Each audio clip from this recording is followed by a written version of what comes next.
Doing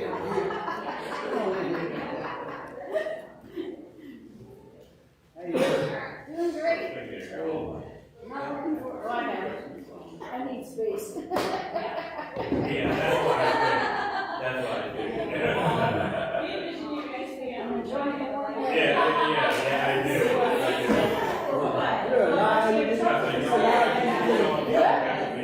Well, it's a lot warmer now, it's gonna be night.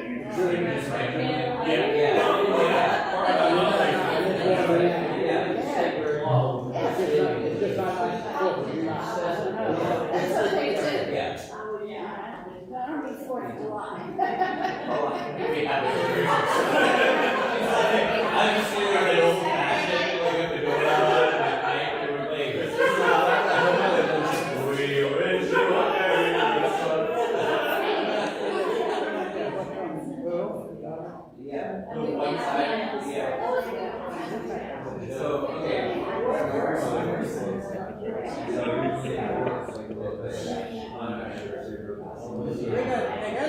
So the first time that we did that, I got the bottom of it, and then I go, and he was like,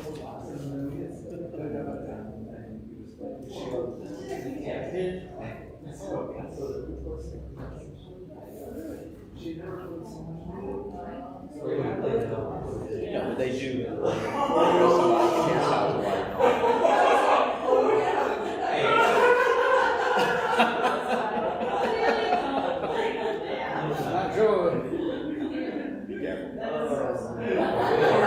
Not sure if they're actually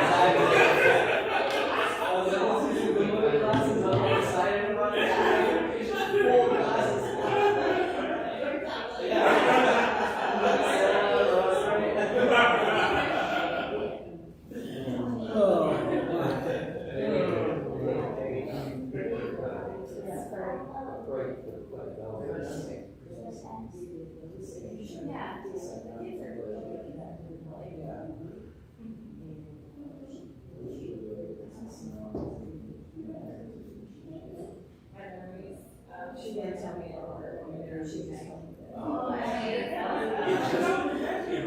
I just thought about that the other night. Yeah, I saw her 2 or 3 times, but she's. You had some brown things. probably 2 or 3 different kinds, actually. Yeah. Some lighter, some a little darker. Because by the time I'm ready to get inside, that's when she's. Yeah.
realized we needed a few more chairs anyway.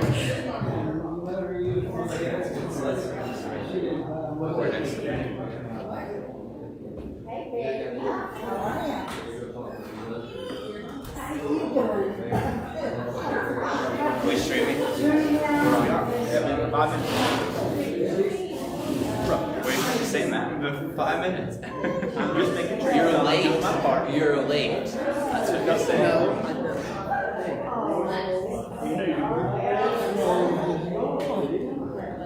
Good morning. Good morning. I don't have a piano to get started here. So I don't have a piano to quiet everybody down, Mom. Mom, I don't have a piano to quiet everybody down.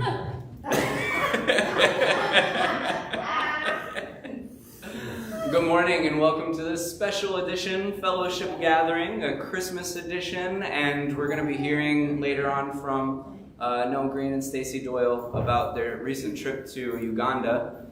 We're going to start this morning by joining in our call to worship. Will you join me? In this season of waiting, we prepare our hearts. In the stillness and the longing, we listen for God's word.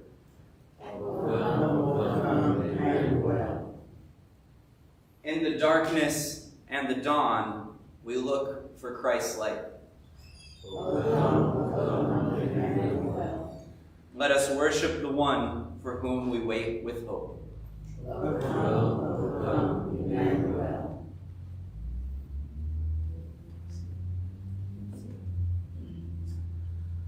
Oh, come, Emmanuel, and ransom captive Israel, that mourns in lonely exile here, until the Son of God appear. Rejoice, rejoice, Emmanuel shall come to thee, O Israel. Will you pray with me? God of presence, we come as we are, carrying joy and weariness, hope and longing. As we wait this Advent, we ask that you slow us down and remind us that we do not wait alone. Meet us here around these tables in shared life and shared stories. Open us to joy that can still find us even in the midst of pain. We offer this time to you, trusting that love is still being born. Amen. Well, good morning and welcome to worship at the Welcome Table. We are glad that you are here with us this morning, whether you're joining us around these tables in person or you're joining us around your table or wherever you may be online. We are glad that you are here with us. This is a place where we can find rest and restoration, a place where no matter what you bring to the table, you are welcomed with love and acceptance. Again, this is a fellowship Sunday, so this is a Sunday where we view sharing some food and drink, sharing life around the table together as a sacred act, as a worshipful act. This is also the third Sunday of Advent, so on this Sunday we will be lighting the candle of joy. And like I mentioned earlier, today we're also going to be hearing from Nell Green and Stacey Doyle about a recent trip they took to Uganda and the work that they did there. So we're going to read our candle lighting liturgy, we're going to sing a short song, then we're going to have a few minutes to gather, get whatever food we might want to get, and drink, and then we'll come back to the tables to hear from Stacey and Nell. But before we do those things, as we do each week when we gather together, we take some time to think back on the ways at which we've seen God at work in our lives. So if you're joining us online, I don't know if anybody has the stream up on Facebook. I know I don't. but we will pull that up and we will make sure that we can see any comments. So if you have any God sightings that you'd like to share for those joining us online, please put those in the comments and we will read those out loud. But for those joining us in person, I invite you now, do you have any God sightings that you'd like to share from this week?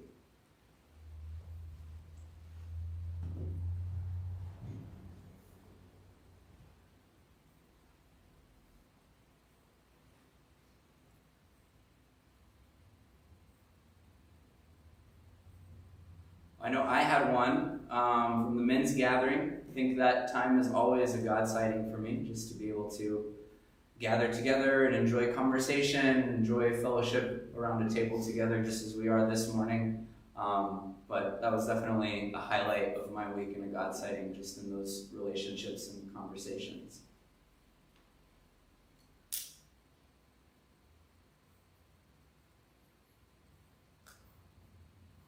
I went to my wife's work Christmas party last night, spending time with her co-workers, hanging out with them, and taking part of this holiday. Yeah, that's great. Thanks, Jordan.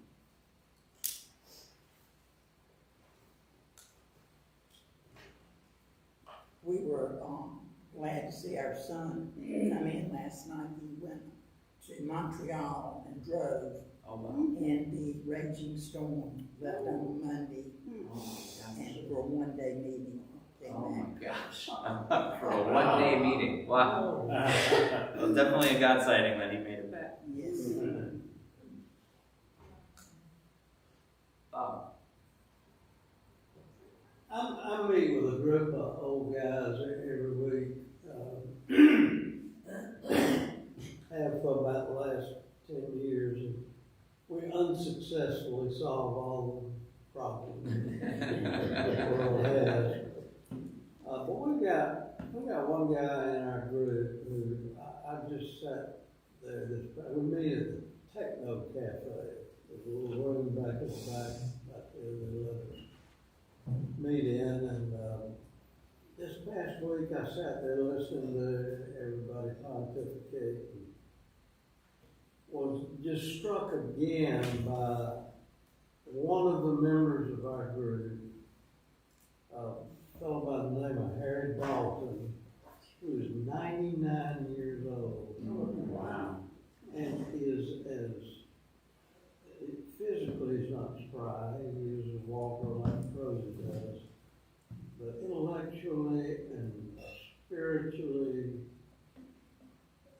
is insightful and articulate as anybody around that table. And we've got a former mayor and school board member and weather professors. This guy just continually amazes me. Being in touch with life and thought and thoughtfulness. And it's a God sign to me every week. And to be thankful to be around someone like that. Yeah. Thanks, Bob. It's definitely a God sighting. Brandon, I have another. We go over most days to feed Wilma, and she can no longer talk where you can understand her most time. But Billy keeps feeding her, and he has the essential tremors, and he had rice in a little spoon, and he was going like this, and she burst out laughing. And that's the first smile in years that we have seen. It was great. That's awesome. That's great. Definitely. Yeah, it had to be me to make a laugh. I was about to say, it's a God sighting when we make fun of Billy, huh? God works in mysterious ways. That's right. Miles had a God sighting this week. He is a God sighting, but they had testing this week and he made it over the goal that was the state goal for both math and language arts. That's awesome. Way to go, Miles. That's great.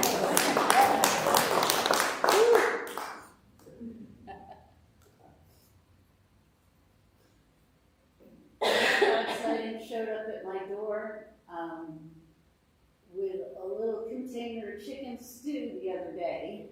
And Linda just called me up and said, "What are you doing? I'm bringing you some food." And I was like, wow, nobody brings us food. We always bring in food. So it was just a nice, simple pleasure to be on the receiving end. Absolutely.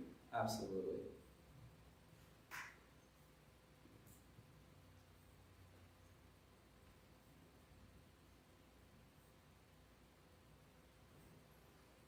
Yeah, David. Well, I have got sightings on and off throughout the year, but the Doyles, my next door neighbors, and Bob Doyle and Matt Doyle are there to help this scratchy old man when he gets into trouble mechanically or having to fix things. Not just my normal hand out, it's not only one-handed in that. But it's as simple as drilling a hole in a steel bar to fix the dock. So Bob Doyle is my guy sighting this week. That's awesome. And Thank you for sharing that. And I just wanted to share a concern. I have no idea what we can do about any of this. But I called Stephanie and John because she had indicated she would like a ride to come to church today. So when I contacted her yesterday, she said no, she wasn't coming because John was working this morning. And she didn't want to leave their stuff alone, which I didn't argue with because they have in the past, but whatever. But it's going down to 16 degrees tonight. And I don't have any, I'm just putting it out there. I just don't know. Yeah. So, I'll light a candle for that. thank you.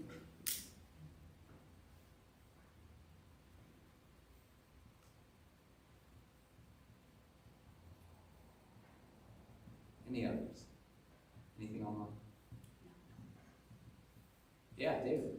oh, I got one more. So some of y'all who've known me for a few years know I like to eat on drums and things with my hands.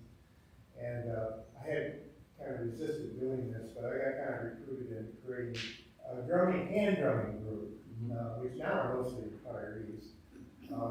And we've been meeting monthly since last January, and I never know who's going to show up or what's going to happen. And we had a chance to use the Northside Center gym this last week on a Thursday, and a dozen people showed up, smiling, drums in hand, sharing a rhythm together for an hour or several rhythms. And so we play with rhythm. It's something that we share, we create.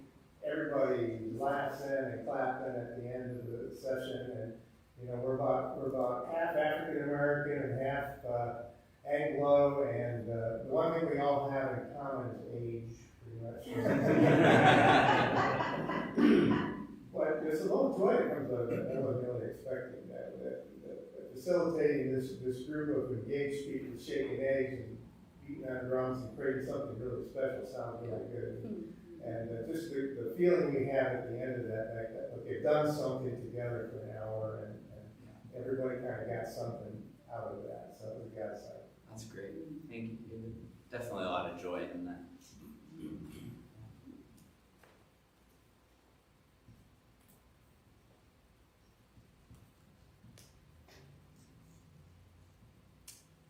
Well, let's pray together.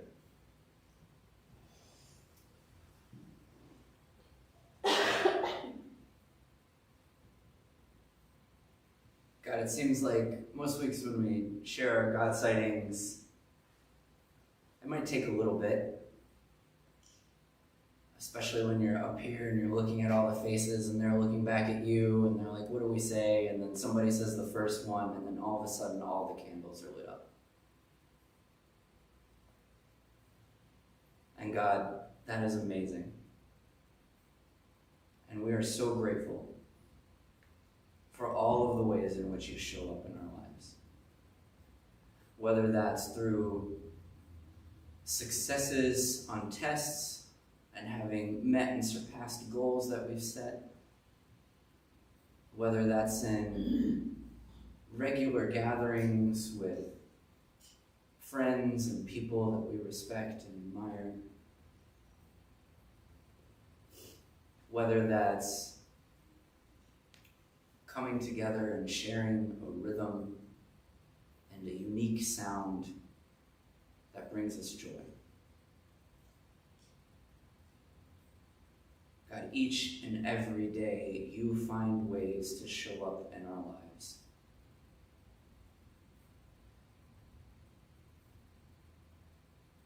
Sometimes we're facing adversity, pain, grief, cold at night, yet we still know, God, that you are there. We take this time each week to think back because that helps us look forward. It helps us as we step out of this door and go into the craziness and busyness of our everyday lives. That helps us and reminds us to stop and look for you. To find you because you are there. So we are grateful, God, for this time. And we're grateful for this reminder to open our eyes and our ears and our hearts to see you, to hear you, to feel you at work in us, around us, and through us. In Christ's name we pray.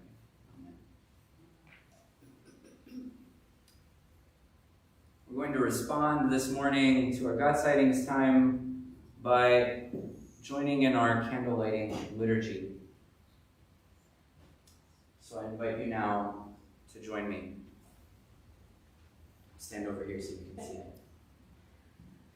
Advent is a season of waiting, and we do not wait alone.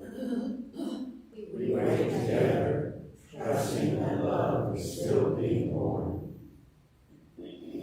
Today, we light the candle of joy, remembering that even in the midst of pain, even as we wait, joy can still meet us here and life shared together. We find joy around tables, and welcome freely given, and in stories of love lived out in the world.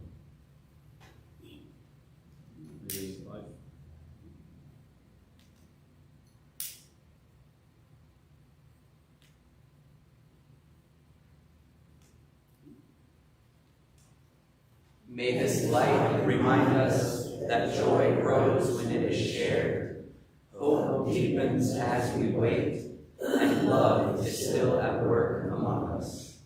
Come, Lord Jesus, come. Amen.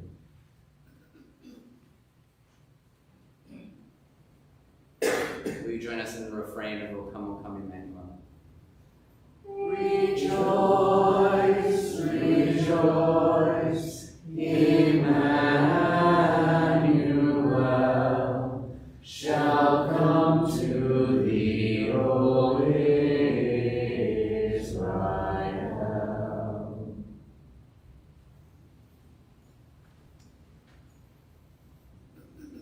So as I mentioned, we're going to be hearing from Nell Green and Stacy Doyle. Before we do that, we're going to have some time of transition where you're going to be able to go and get whatever food and drink you'd like. For those joining us online, we are going to be leaving the stream running this morning. Usually we would cut it off at this point, but we want to make sure that you have an opportunity to hear about the update as well. I have a couple of announcements just before we kind of have that time of transition. The first is that the Christmas Eve gathering is not at 10:30 in the morning like it says in the newsletter. It is not at 10:30 in the morning. That is my fault and my apologies. It will be at 5:30 p.m. on Christmas Eve, as it has been in years past, and it will be here at Wesley. So we hope that you will join us for that special gathering as it is each year. And then just a reminder that next week we'll be having a contemplative Sunday worship gathering, and then the week after Christmas, so Sunday the 28th, we'll be having an intentional pause. So there will be no worship gathering that Sunday. So, like I mentioned, let's take a few minutes now. We'll have a countdown timer on the screen for 5 minutes. If we go a little past, that's okay. But let's take a few minutes now to gather whatever you'd like to eat and drink.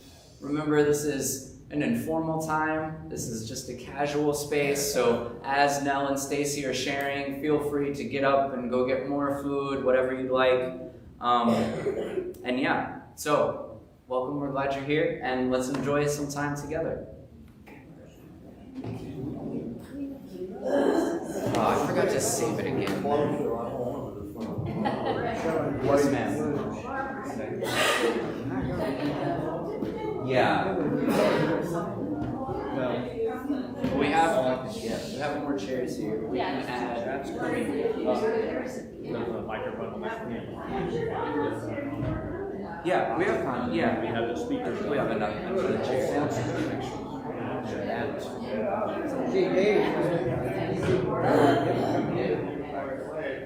I think when it catches the microphone, it's going to show up on the screen. When it does not, it's not. I can get that on my phone. Maybe you should have worn shoes with actual shape on them. Sorry, kiddo, I don't know what's going on. That's what I did. Go for it. Yeah. Sit on the table, hold it.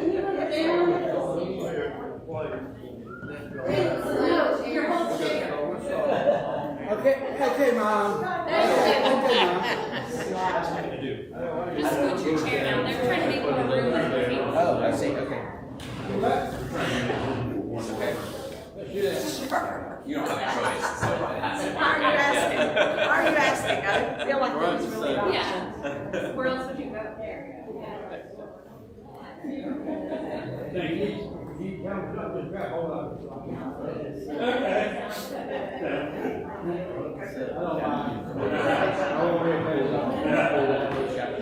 My mom's used to yell at red with your hands. Cut out the main flex. There's a microphone. Yes. When it was hearing, it was saying the right things. sometimes Facebook will like stall and Yeah. get stuck and then it won't move. Yes. That's annoying. I don't know why it does that.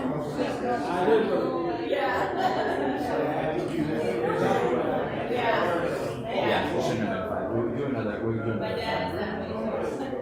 I debated how long we should do.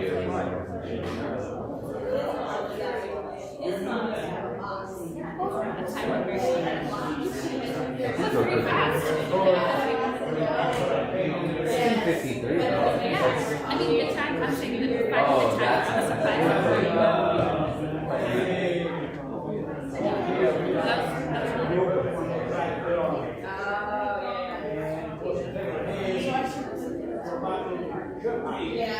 And every time we move,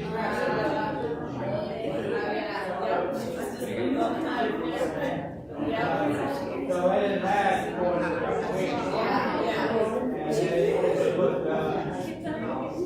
I think so. Jack was the first one.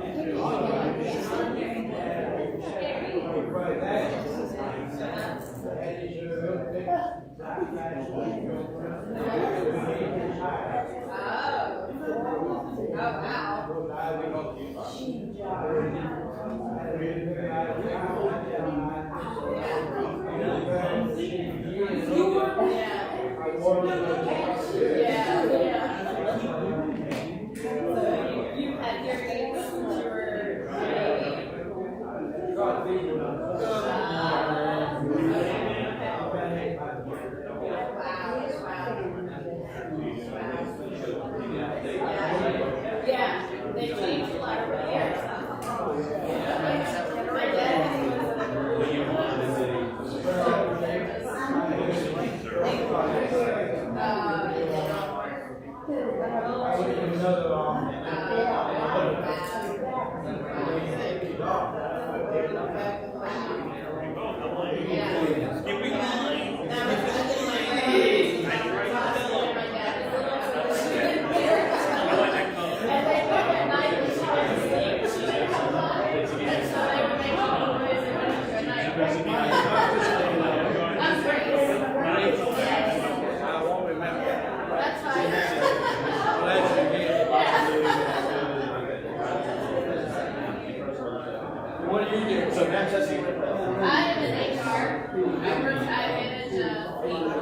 health, safety, Have this HR. test, you get this or not, or just a little bit.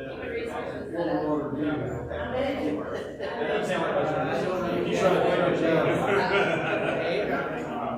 job. I work the north side, so I have you. Yeah, so I manage a fleet of like Ranger vehicles. Hallway, Or, no, for a company private. Yeah. We're a field service company, so guys drive the rest that repair equipment and like loads, like the line cutters, loads, paint shakers and stuff. Yeah, so. You don't do it. Yeah, no, I don't do that. in the office. No. I work on stuff in the office. Tell them what to do. Yes, yes. And how to get there safely. Yes, yes. She brought you out. She brought you out. Yes. Yeah? Where you at, about 12, 11, 7,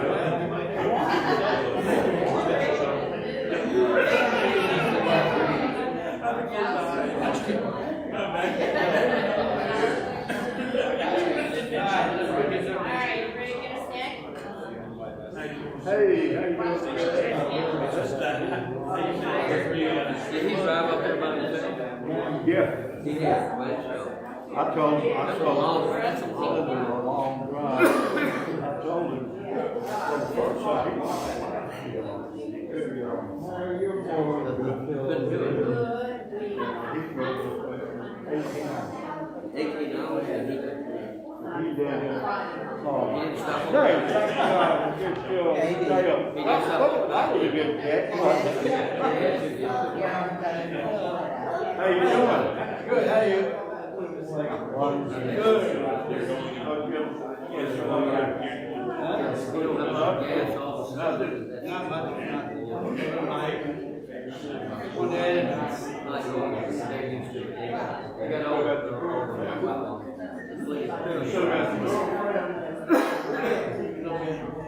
You have to grow up there. You know, we finished with the grocery store months ago, and y'all was hot something. All stuff. yeah, I forget what that was.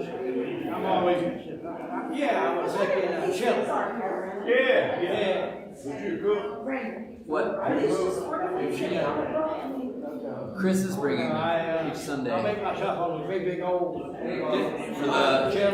for the week And I take it, candle. put it in plastic bags, freeze them. One out at a time. Oh,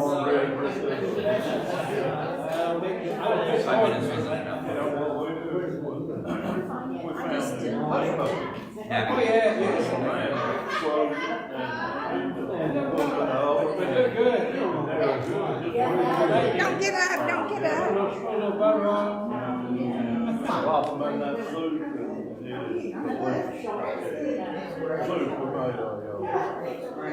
We got what we're doing.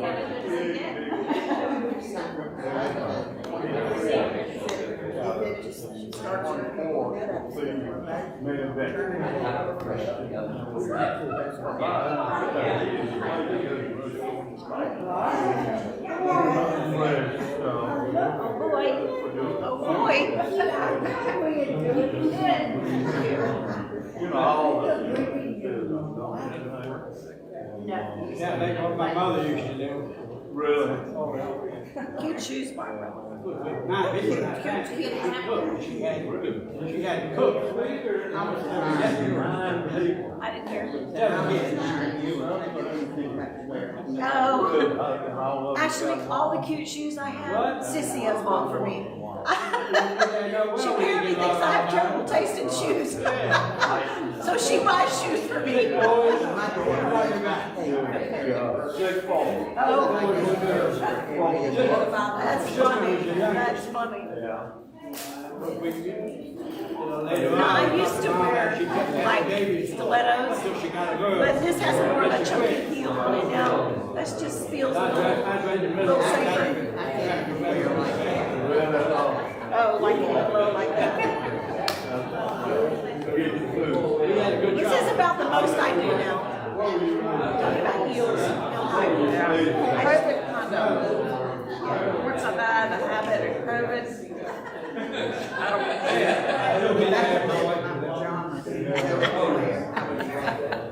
COVID changed a lot. It did, and I didn't think that was going to change, but I realized when I was.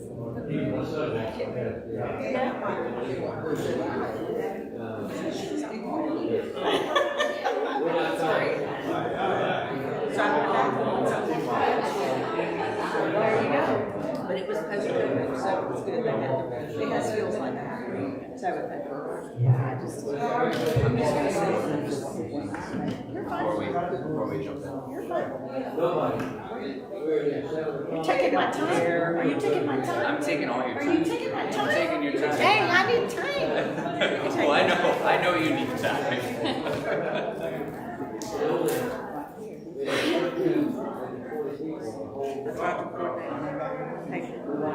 I didn't coordinate anything. Clearly not.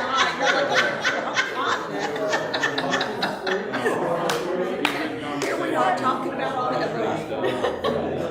hey, international refugees. I come from inside. This could be Myanmar.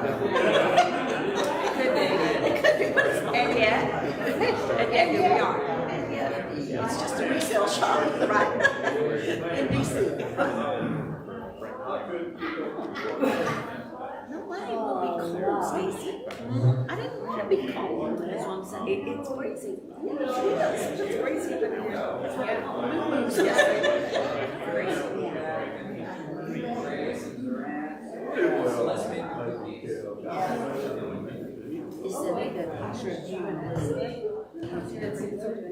But is there one person, there's one of you selected? Okay. And you can see the back. In the background. That's when we were shopping. That's when we were shopping for you. Seeing the background. I didn't realize that.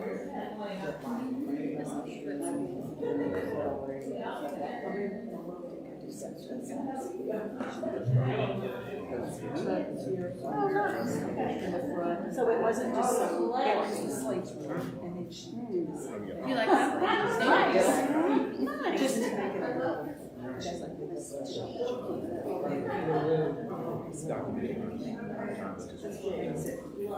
That's exactly right.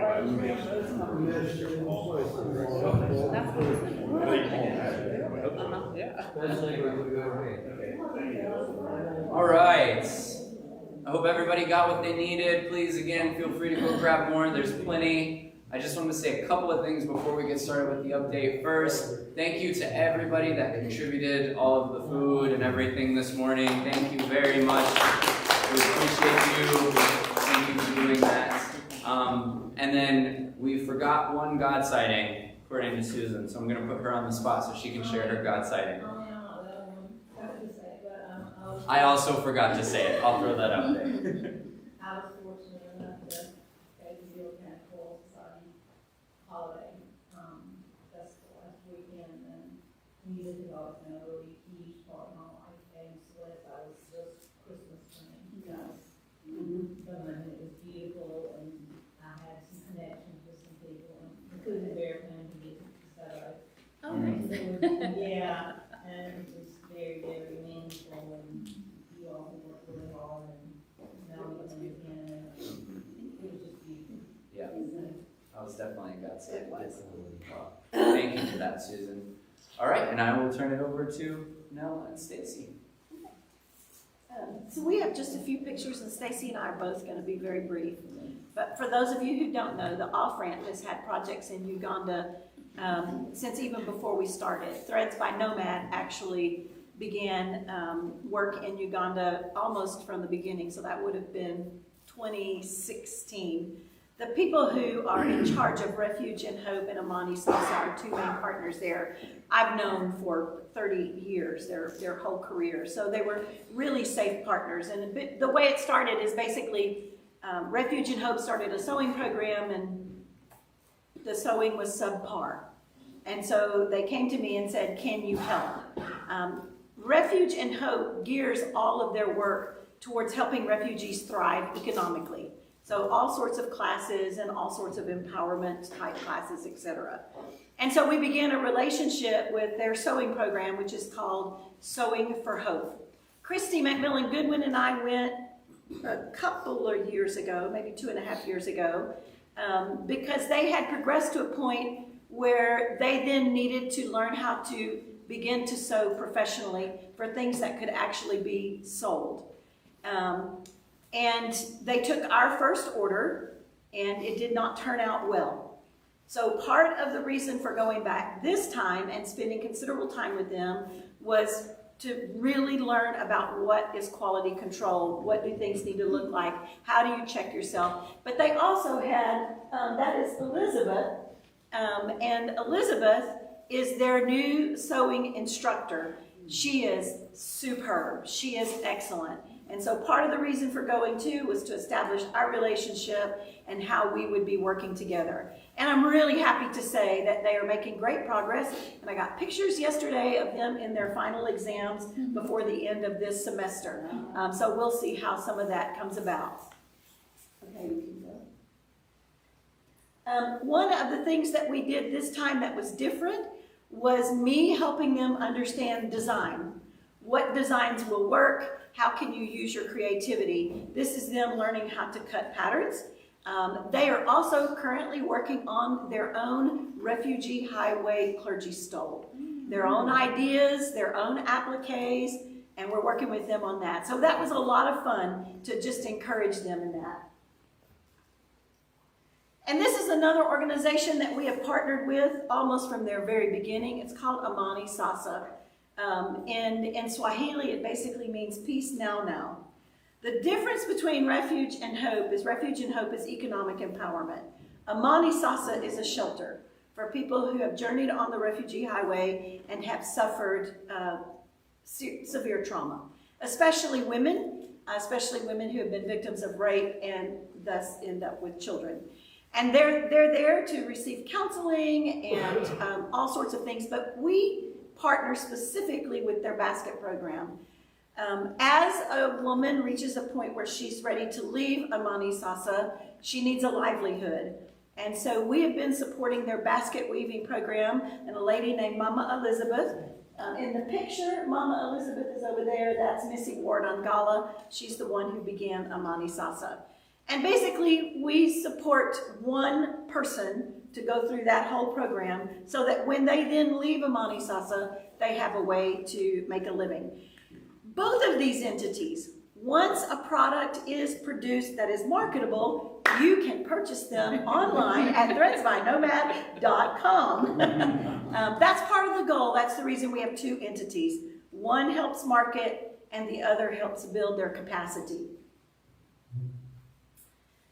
This time, I mean, people have asked me, how do I meet these people? How do things happen? Truth is, I've not had to seek anybody out.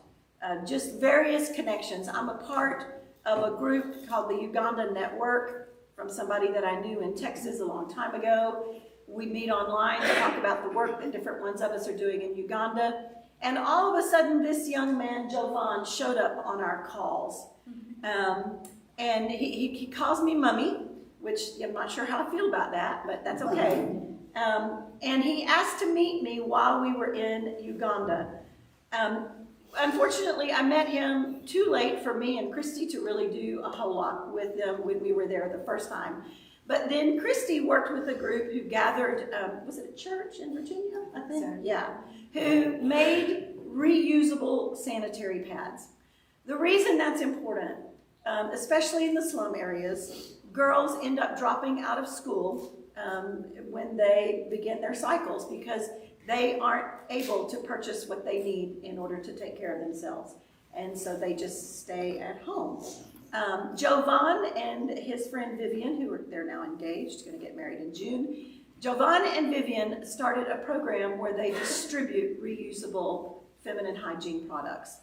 And that's what Christy's church put together. We brought, was it a suitcase? I think we bought a whole suitcase of stuff. And they distribute it. That is them distributing it there. We have, after meeting them in person, I wouldn't do it until we had actually spent some time together, but after meeting them in person, this is one of the new projects that we'll begin engaging in.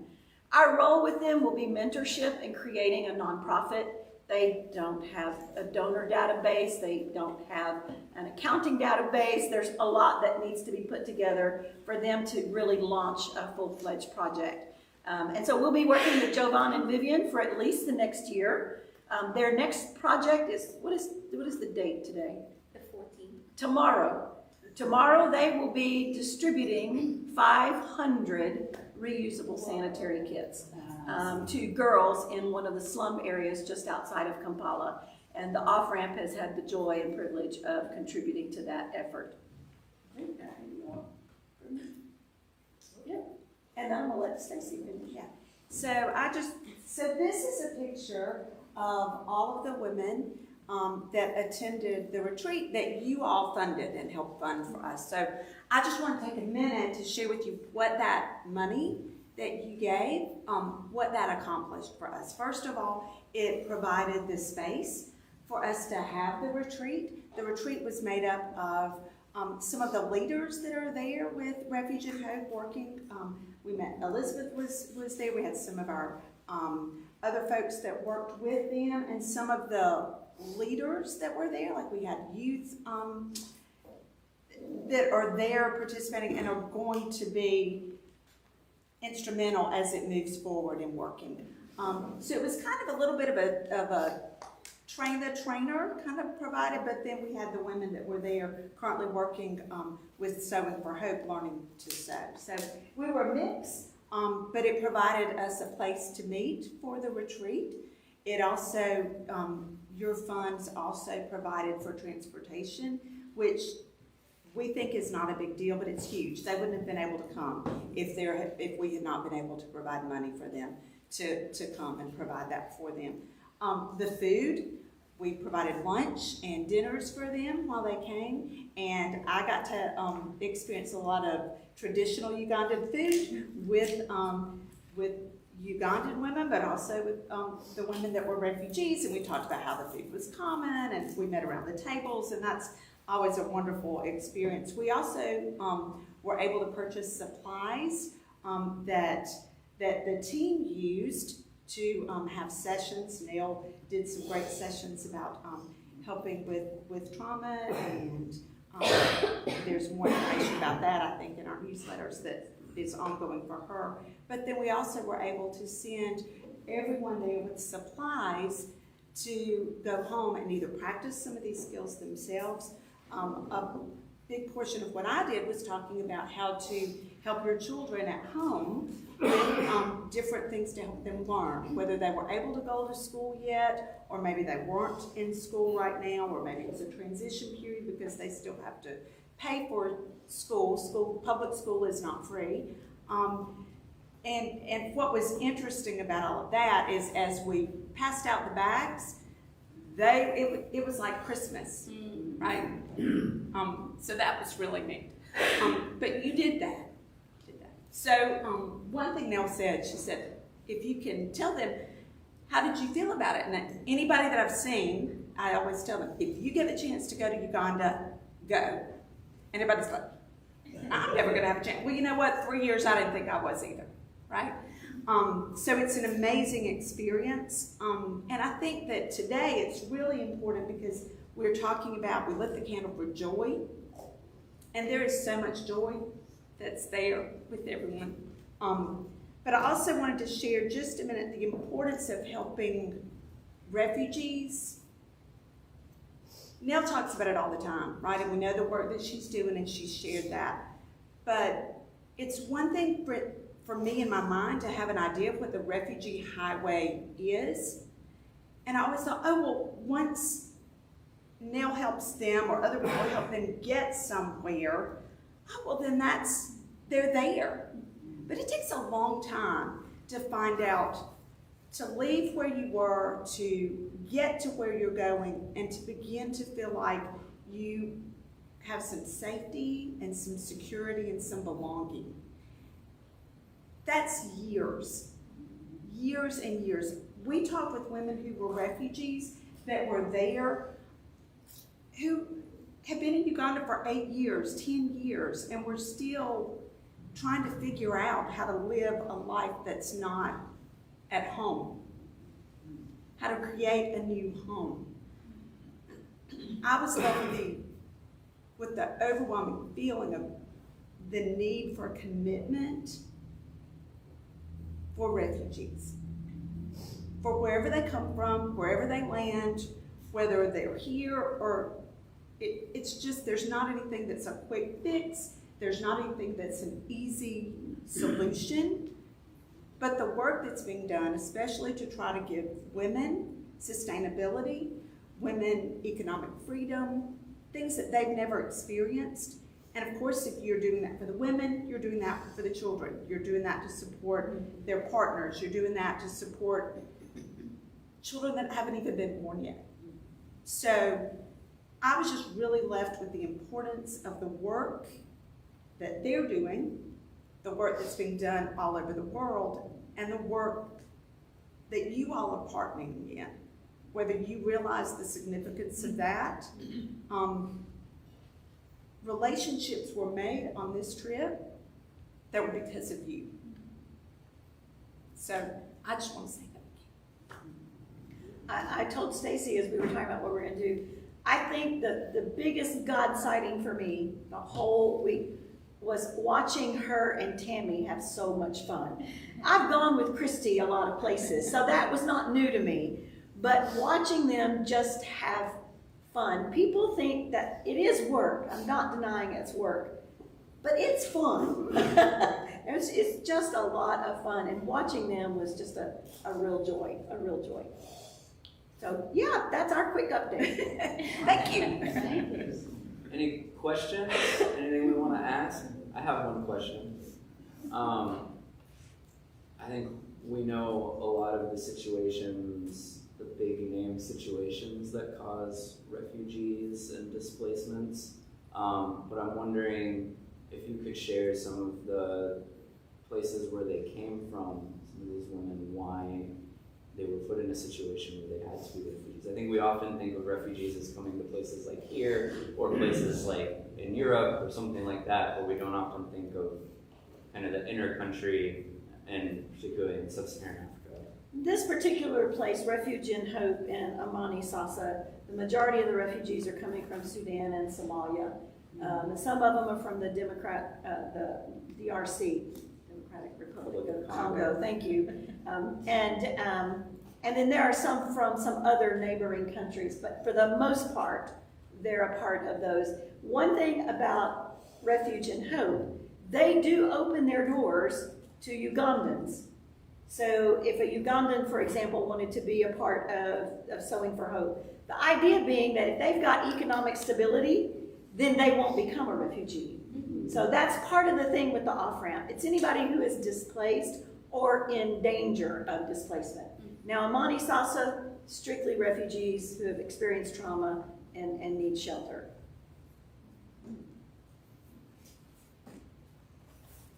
I had a question.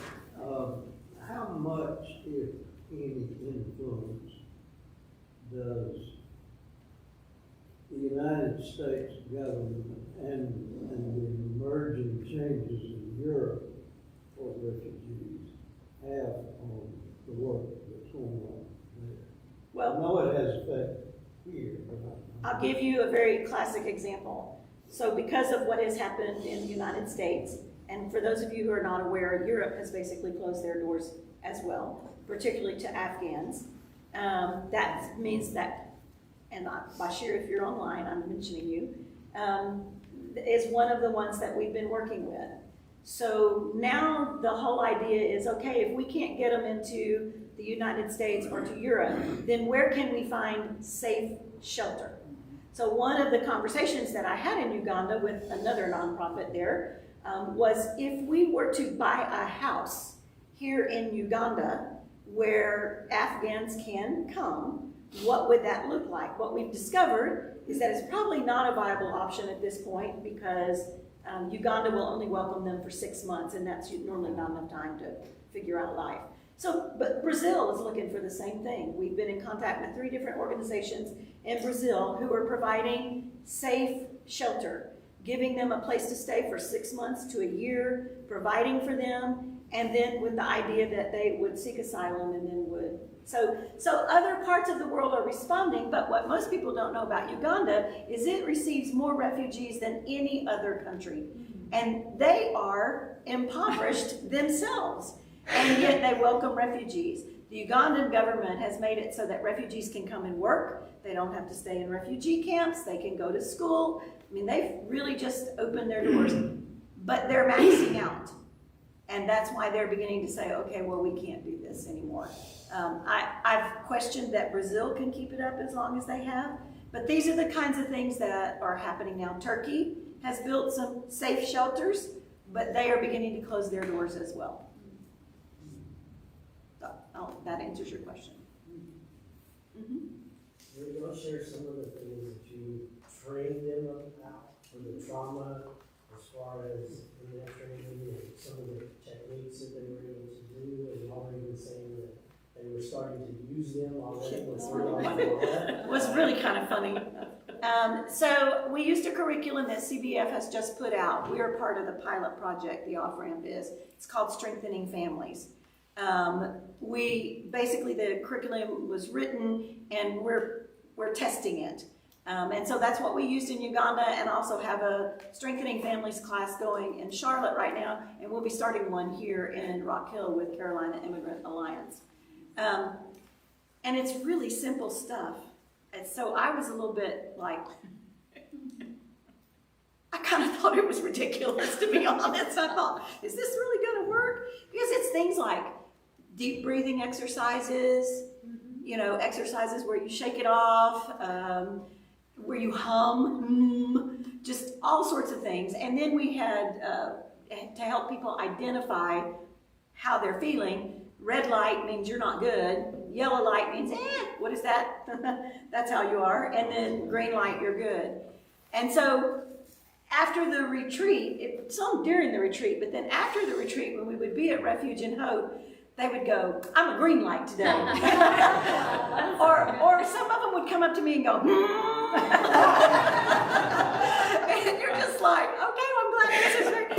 And then more than once in Sewing for Hope, as they would get frustrated, they would be, shake it off, shake it off. It was really fun. It's a 12-week curriculum. 10 of the 12 weeks focus on various exercises. There were, at the retreat, real watershed moments, lots of tears, lots of hurt, things that came out. But the idea of the Strengthening Families is that you strengthen each other in your community, using these exercises, helping each other. When you do that, you then are able to strengthen your family and your children who are also traumatized. And it was, I think Stacy agrees, I thought it was beautiful to watch the women be like, are you red light? You know, and take a deep breath, take a deep breath. Another little thing that Stacy did, she, instead of saying your child, she would say the children that you love. Because these are communities, right? A mom and dad don't raise a child there. It's everybody. And she was telling them about reading, and she was talking about holding a child and hugging a child and reading to a child. And I was like, well, yeah, Stacy, right. And one of the young women who has no children came up to me after crying and said, she said, I do read to my nieces and nephews, but it never occurred to me to hold them or hug them. And she said, I'm going to go home and I'm going to hold and hug my niece and nephew. And I was just like, okay. So it really is just the simple things. So yeah, thanks for that question. One thing that, with regards to what you were saying in the whole trauma thing, so during the sessions and times during the day, we had made it really clear that if anybody wanted to come up and speak to any of us or pull us aside, as long as we weren't the one presenting that session, that was what we were there for. And so one of the women that works at Refuge and Hope and helped coordinate and was one of the contacts with Neil was the person who came and pulled me aside. And we talked for a while, and tried to put her words and concerns into a prayer. But it really did strike me about the need for the support of the workers that are doing the work as well. Because she had experienced her own trauma in the situation that she was in, even though she was not technically one of the refugees that we were working with at the moment. And so it just strikes the need for, you know, those skills and all of those things to help everyone in those situations, because, you know, a lot of times it's the caregivers all around that need just as much support.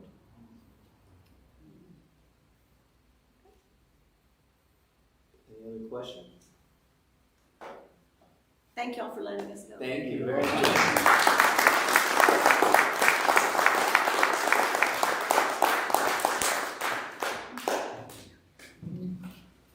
Dismissed.